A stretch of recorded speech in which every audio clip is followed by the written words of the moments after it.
New Jersey Governor John Corzine's legal troubles could end up hurting President Obama's re-election campaign. Now, the FBI is investigating the handling of hundreds of millions of dollars invested in a securities firm Corzine ran. It's called MF Global Holdings. Now, NBC News national investigative correspondent Michael Isikoff is reporting that Corzine was listed as one of the top Wall Street fundraisers for the president.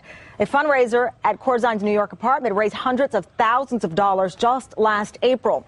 As expected, stocks for MF Global plunged today as it resumed trading 2 days after filing bankruptcy protection. Joining me now, NBC News Justice correspondent Pete Williams. So, Pete, a lot to talk about here, but I think the headline many people are curious about is the allegation or the possibility that client funds could have been used. What is the latest on this FBI investigation? Well, the company itself says that that's what they did. It's very early for the FBI. They're just getting into it, so it's going to be a while before they have any conclusions on that. But you were just showing the website. Let me show you from MF Global's own website what they said about the key issue here. In a thing on the website, they talk about segregation of consumer funds, calling it probably the cardinal safeguard.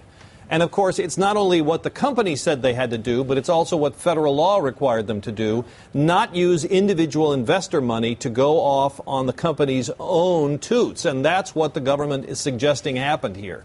So the regulators are looking at it. The commodities regulators, the Securities and Exchange Commission, the FBI will look at it, too. But several questions remain to be answered here. First of all, were any laws broken? Regulations, maybe, but was there criminal action here? Was there fraud? Long way from knowing that. And secondly, how much money are the investors actually out? The company says, wait on that. We don't have all the tallies on that yet. We have to see how the bankruptcy flows, whether markets are still holding some of this money. We don't yet know whether individual investors are out, and if so, how much. If the company does go into bankruptcy, of course, and they can't pay all its bills, then investors may have to stand in line like other creditors, although there are apparently federal insurance safeguards that will protect some investor money. But in terms of the criminal investigation and the FBI, we're barely across the starting line. Wow. All right. NBC News Justice correspondent Pete Williams. Thank you, Pete, for the latest.